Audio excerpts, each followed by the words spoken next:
Here with manager Chris Search after another disappointing defeat here at home to Braintree. First of all, Searchy, what's your overall thoughts on what you saw out there? Not good enough, mate. Again, it's becoming a bit repetitive and a bit boring. I'm sure anyone who's watching this is thinking it's a repeat of last week. But no, we're just not good enough, mate. It's simple as not good enough in either box. Coming up short and getting punished accordingly, mate. So yeah, for us it's bitterly disappointing. Again a game that we thought we could have got something from, but unfortunately we come up short again. Is it a worry when we seem to start the game so sluggishly, and when we try and fight back in the second half, the damage is already done?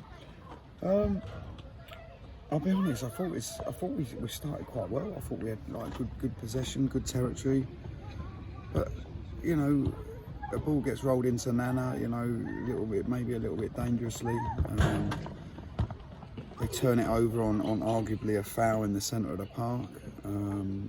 Lamar gets it, drives at the back line. We don't even engage him quick enough. Gets his shot away and scores. From then on, we take control, I felt, of the game again. Of course, they're going to be threatening and they're set up to hit us on the counter attack. And with the pace they've got, with Aaron, Blair and Lamar,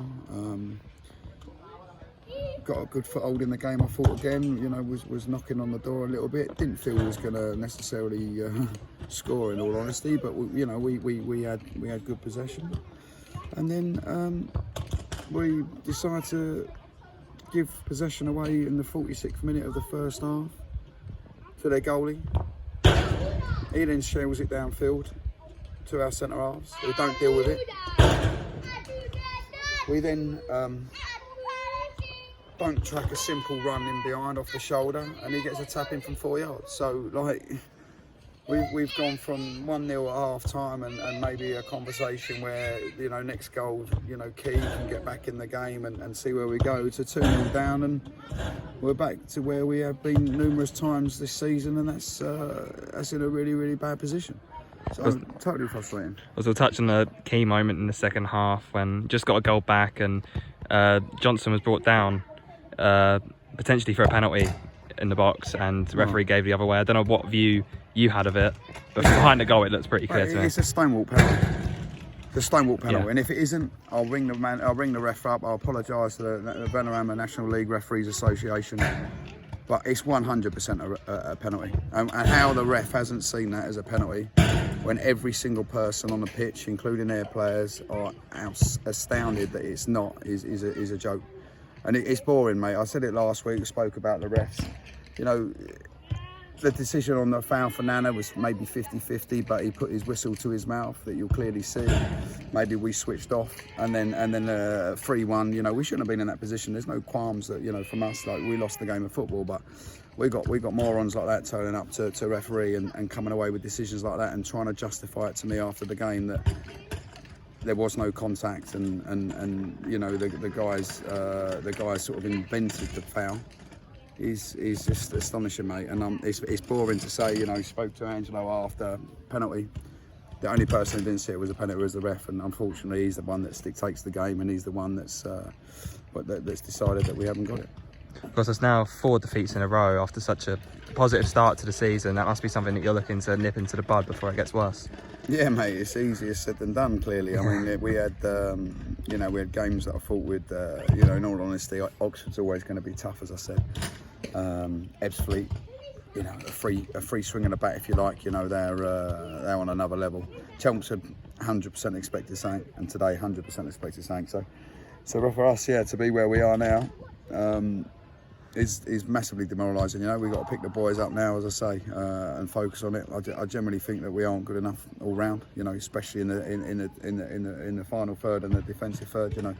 In both boxes, we're not good enough. We can't play National League games and expect to score 4 to win a game or score 3 to get a point. And that's what we're about to do today. So.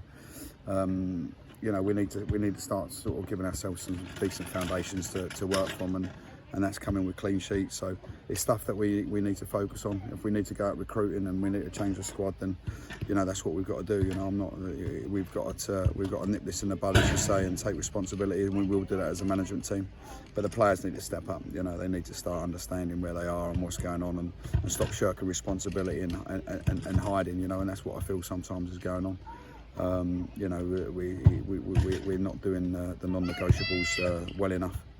We're switching off, not saying we're runners, and it's just not acceptable. So we'll get there. It's frustrating, very bad day at the office, but I'm sure we'll work through this.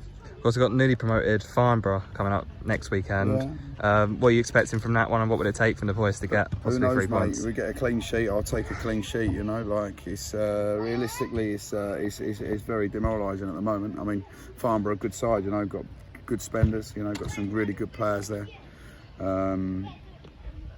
So yeah, it'll be another tough place, another tough place to go. There's no easy game in this league whatsoever, We watched Farnborough. I forget who they played, but it was on one of the games the other week that we watched.